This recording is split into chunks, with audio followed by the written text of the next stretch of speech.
Hey y'all, how's it going? And welcome back to another ThurREADSday. Today, we delved more into the world of self-help books. I only just recently got into self-help books again. I have read a couple of them, ones that I will be mentioning throughout this video, but today we are going to be focusing on You Are a Badass by Jen Sincero. Yes, Jen Sincero. So this was one of the books that I grabbed a year ago when I was in the used bookstore and bought a whole bunch of different books for my birthday. I figured that after a year, it's finally time to read it. So without further ado, let's learn how to be a badass, shall we? Okay, I just got through the first 3 chapters of this bad boy, and I don't know if I like it.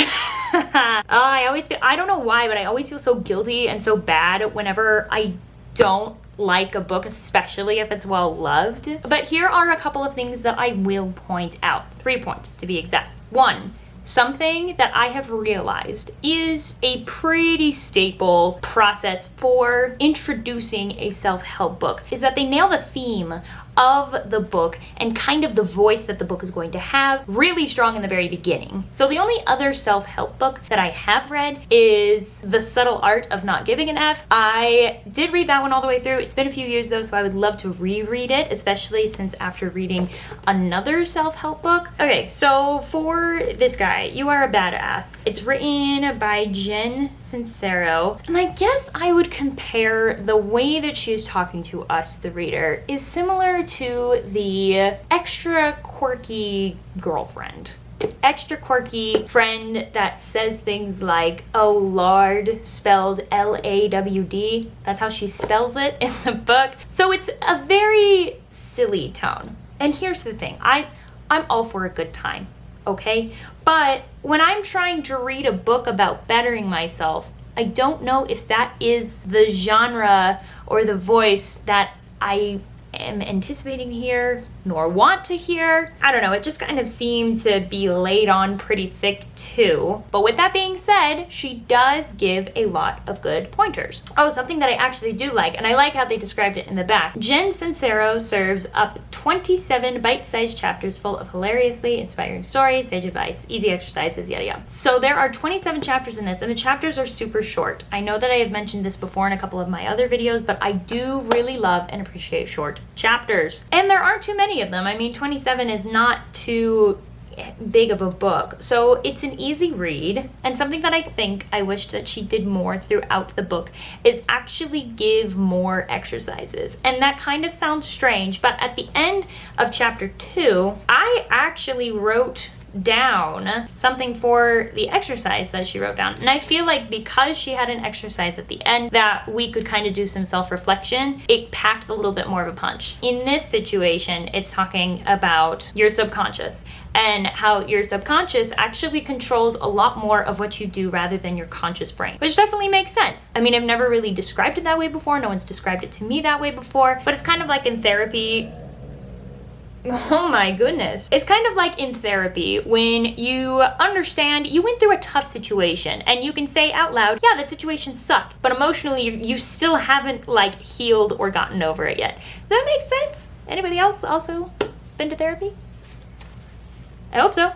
It's good for you. So something that she told us to do at the very end is that you should make a list of what your subconscious tells you about money. I'm not exactly sure why she gave the example of thinking about money. So she told the reader to write down 5 things that you think about money. And it was interesting when I was writing these down because half of them were not reasonable. Half of them were not reasonable. I mean, I'm talking about, I wrote down what I think about money. It should be saved, not spent. Spending should be carefully considered. Don't buy something unless it will be used. Being in debt equals bad. You should have more than double what your pay is in your bank account for emergencies. So the reason that I think those things is because of the way that my family taught me about money when I was younger. They were very, very hardcore about the aspect of saving, to the point where I would actually feel guilty if I bought things for myself. Even things that I need, like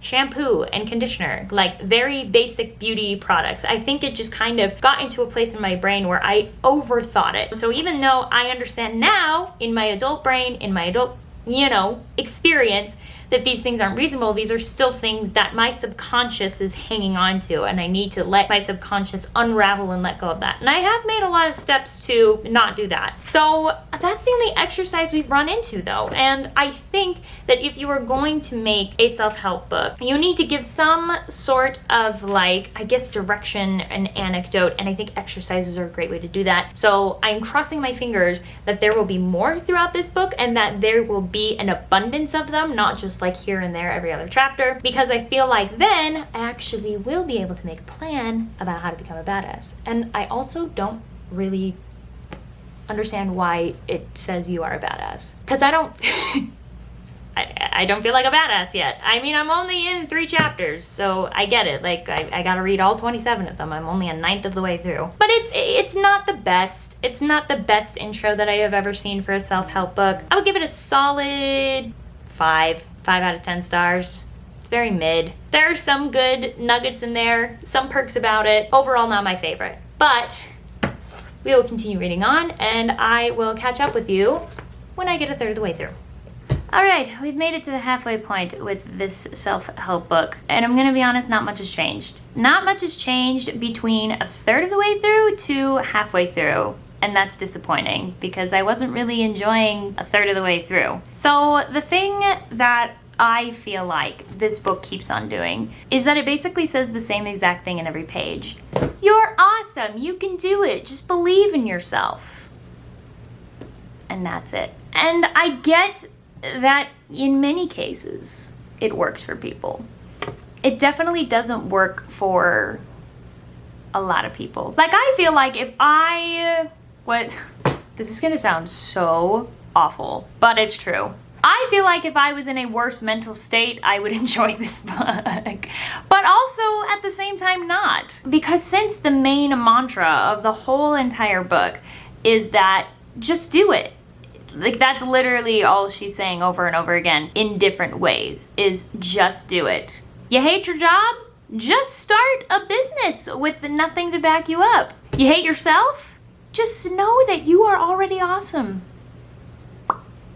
I'm sure that if people with clinical depression and anxiety got that talk, they probably would have felt better a long time ago. So I feel like this is a weird, like, in-between, because yes, it's meant to be a boost to confidence, but at the same time, it's not really helpful if you don't have a way to boost your confidence and you don't know how to boost your confidence. It doesn't really tell you how to be a badass. It's just saying that you are a badass and you just have to know it. Like, that's the vibe I'm getting from this. And I'm honestly really disappointed that there aren't more exercises, and I feel like that was the one thing that was kind of like saving the book, was doing more personalized exercises. And so far, between a third of the way through and half of the way through, there was only one, and it wasn't even, it was kind of like between the lines and a little blurry. I feel like that would help me stay focused and stay on track. So you can say all of this hubbub about like, you're so great, you're so awesome, and also help me along with it to realize why. Like,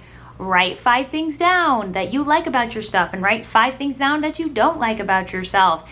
And then, like, compare the list and realize that the negative things are not actually as bad as you think. I don't know. I just feel like I would probably, along with the short chapters, add a small exercise. Not anything too crazy, but like something that's mindful. And I was really hoping for more of that, and she did not do that. The book kind of alluded to the fact that she would be doing, like, some exercises at the end, in my opinion, because one of the very first exercises was in the first 3 chapters. So I'm like, oh, great. This is going to be a pattern of the book, because generally with self-help books they try and make a pattern that the reader can go along with, and I've kind of been let down with that. I can't say that I'm a big fan. I have read 2 self-help books in my life. The first one that I read was Girl Wash Your Face, which for the time when I was in college I think was helpful. Now I have some different opinions on it. And then the second one was The Art of Not Giving an F, and that one was just like top tier. So I don't know if there's going to be another self-help book that can top that as far as what I have read so far. But yeah, so I'm not a big fan of it. I was thinking about DNFing it, but the reason why I am thinking about not doing that is because she does have the book separated into different sections. section. How you got this way, how to embrace your inner badass, how to tap into the mother lode, how to get your BS already, how to kick some ass. So virtually, she's trying to give us a timeline of like where you came from, where you're at, and where you're going. And I am hanging on to hope that the where you're going portion is going to be a little bit more directive, because otherwise I don't think I would be able to recommend this book, and I am crossing my fingers that it gets better. So I think that I'm going to try and just speed read this so that I can just move on with other books, because this is kind of turning into a drag. So that's my opinion so far. Now that I am at the halfway point, and I will keep you updated in the next video. For some reason, I thought that I had filmed this a lot earlier, and I can't find the footage anywhere, but I made the ultimate decision to DNF the self-help book. And it was not a decision that I took lightly. So basically, the way that I came to this conclusion was that I was having a really hard time trying to continue reading the book chronologically. So I took a different approach, because the reason why I was hanging on for so long was because, like I explained previously, of the setup beforehand, and I was hoping to find something. So I was looking through the different chapters, and I was trying to figure out which ones perhaps spoke to me the most, and maybe I needed some potential help with, as self-help books do. So it is in part 3, How to Tap into the Mother Lode, and I had just gotten to part 3 in the beginning. I ran into the chapters Meditation 101, which she basically literally just teaches you how to meditate. I don't know, I was very bored in that section because I have tried meditation before. So perhaps it is better for somebody who has never meditated before, but for somebody who has meditated before, it was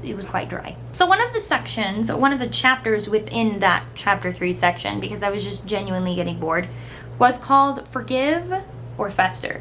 So I was like, okay, that's a good topic to learn about. Forgiveness, it's a hard lesson to learn, even when you're an adult, and it's something that I had been thinking about. So in the first section, it was really great. It was a really good section talking about how forgiveness is basically letting yourself heal from a situation and not letting your past experiences continue to harm you anymore, which I fully agree with. And then she gets to the second section, and that's when I had a big issue. Erase the other person from the equation. Another option is to picture yourself hanging out in your brand new boat, and an empty boat floats up, bangs into you, leaving a scratch. If there's nobody on the boat, there's nobody to get mad at, and you deal with the situation in a much calmer, inquisitive way. If there's some moron that the other boat who bangs into you because they're checking text, however, you deal with it by going crazy and calling them a bunch of names related to genitalia.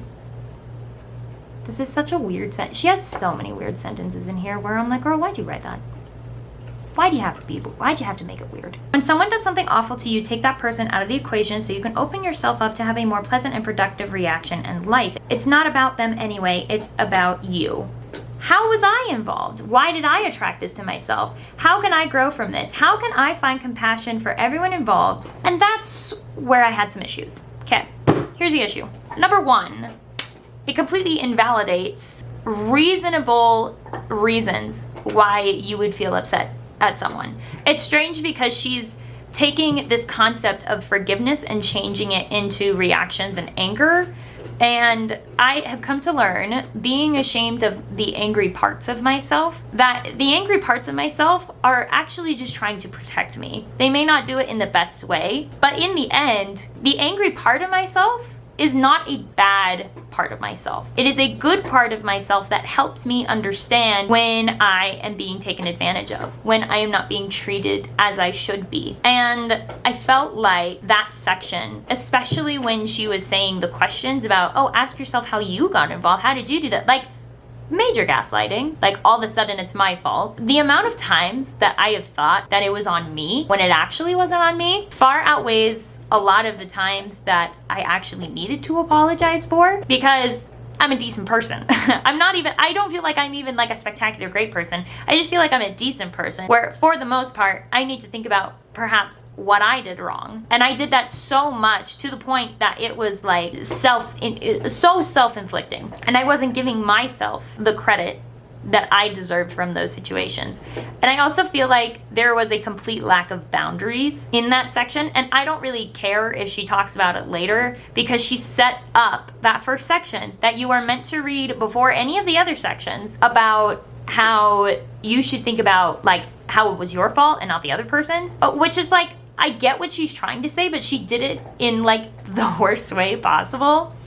And I feel like boundaries are really important. Boundaries have really helped me find inner peace. They have really helped me understand what I am in control over. And the examples that she gave were kind of bogus. Like, yeah, if someone's empty boat ran into my boat and scratched up my boat, I'd probably be like, who the hell's boat is this? who left this boat off the dock? I don't know. It's just strange. Like, I didn't think that was a healthy thing to say. And looking back at many of the things that she is saying in this book, a lot of them like reek of toxic positivity, which can be toxic. Positivity can absolutely be toxic. And it was just not for me. I've dealt with enough toxic positivity in my life, and I didn't need to be spending my time reading a book that was hammering in a lot of these different things that I have been trying very hard to unravel throughout my life. So honestly, I gave it 1 out of 5 stars on Goodreads. It's not that great of a book. It's strange because it paints itself like, you're so awesome, you're so wonderful, you're so great. And then she like pulls stuff like this, like, oh, well, maybe you should consider like what you did wrong, or maybe you should just do the thing already. Like, maybe you should just like accomplish your dream already. Like, ugh. I would not recommend this book. I would be much more likely to recommend The Subtle Art of Not Giving an F. I love that book. Now, if you're sensitive to curse words, I feel like in the first 3 chapters, the curse words are pretty heavy. But after, obviously, like we talked about, the concept and the theme of the book, which is profanity, it gets a lot lighter, and it also gets like less like, oh, I don't care about this world, to more inspirational things. Don't mind me sharing my patriotism. I'm just casually making 4th of July decorations, because why not? Thank you for watching this review, and I need to remind all of you guys, if you have read this book and you found some value in it, I'm happy for you. If you are thinking about reading this book and you feel like it's your cup of tea, I am not discouraging you from reading it. However, for me, for myself and my personal journey, it's not working. And I think that my opinion is valid in the sense of knowing myself personally. Please listen to yourself when you're reading these self-help books, because at the end of the day, they're books. At the end of the day, it's some person that wrote down a bunch of ideas that helped them that may not help you. And I think that that's something that we need to keep in mind when picking up self-help books. McNabb! You're eating my blanket again. That's gonna conclude the ThurREADSday video. Sayonara, you guys, and I will see you next time.